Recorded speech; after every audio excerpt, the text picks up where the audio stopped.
हर किसी के मन में यह सवाल जरूर आता है कि केदारनाथ मंदिर को आखिर किसने और किस मकसद से बनाया। और सबसे चौंकाने वाली बात यह है कि केदारनाथ धाम का शिवलिंग बाकी शिवलिंग से इतना अलग क्यों है।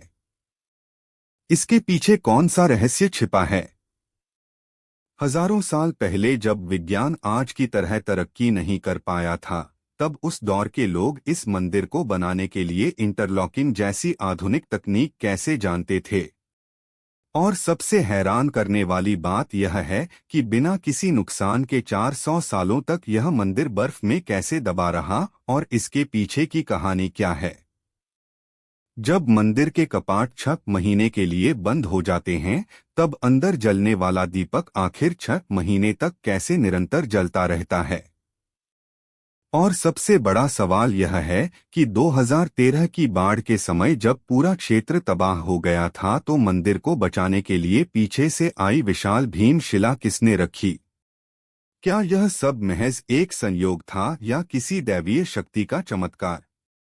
इन सभी रहस्यमय घटनाओं का जवाब ढूंढने के लिए हमारे साथ बने रहिए, क्योंकि इस डॉक्यूमेंट्री में हम आपको केदारनाथ धाम के अनसुने रहस्यों के बारे में बताएंगे। ये वो रहस्य हैं जिनका जवाब शायद आज भी विज्ञान के पास नहीं। भारत के उत्तराखंड में बसा केदारनाथ धाम केवल एक मंदिर नहीं, बल्कि आस्था, रहस्य और चमत्कारों का अद्भुत संगम है। हिमालय की ऊंचाइयों में 12 ज्योतिर्लिंगों में से एक यह पवित्र स्थल सदियों से भक्तों को अपनी ओर खींचता आया है। पर क्या आप जानते हैं कि इस मंदिर के हर पत्थर के पीछे अनगिनत कहानियां हैं, जो केवल आस्था ही नहीं बल्कि चमत्कारों और विज्ञान से भी जुड़ी हुई हैं।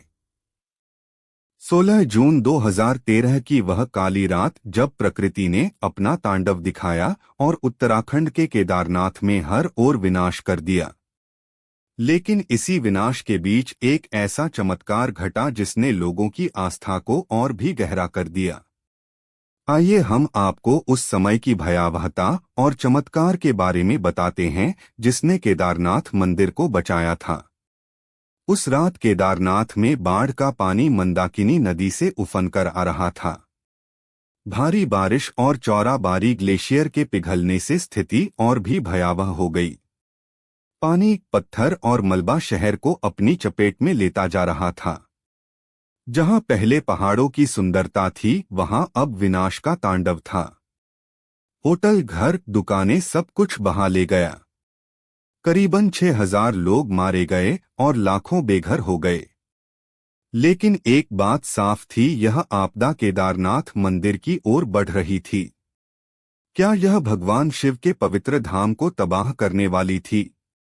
जैसे ही पानी मंदिर की ओर बढ़ा, अचानक एक विशाल शिला, जिसे अब भीमशिला कहा जाता है, पानी के बहाव के साथ बहती हुई मंदिर के पीछे आकर रुक गई। वह पत्थर मंदिर के करीब 50 फीट पीछे रुक गया और बाढ़ के पानी को 2 हिस्सों में बांट दिया। उस क्षण मानो भगवान शिव की स्वयं कृपा ने मंदिर को तबाही से बचा लिया। बाढ़ का सारा पानी भीमशिला से टकराकर मंदिर के दोनों ओर से बह गया। आसपास के सभी ढांचे बह गए, लेकिन मंदिर शिव का यह पवित्र धाम चमत्कारिक रूप से सुरक्षित बचा रहा। यह सिर्फ एक घटना नहीं थी, यह शिव के प्रति भक्तों की आस्था का जीवंत प्रमाण बन गया। इस विशाल शिला को स्थानीय लोगों ने भीमशिला का नाम दिया।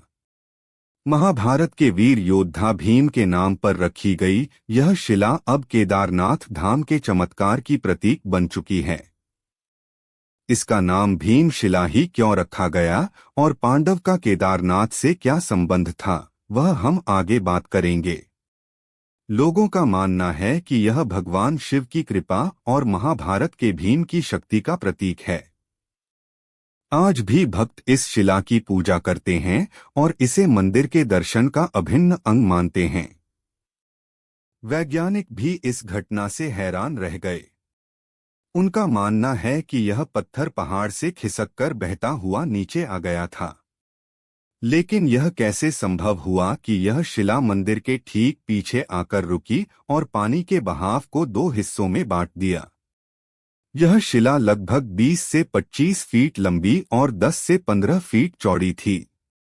इसका वजन लगभग 1000 मीट्रिक टन का माना जाता है। अगर यह शिला मंदिर से टकराती तो मंदिर को पूरी तरह नष्ट कर देती। उस दौरान मंदिर में करीबन 300 लोगों ने शरण ली हुई थी और इस शिला की वजह से उन सबकी जान बच गई।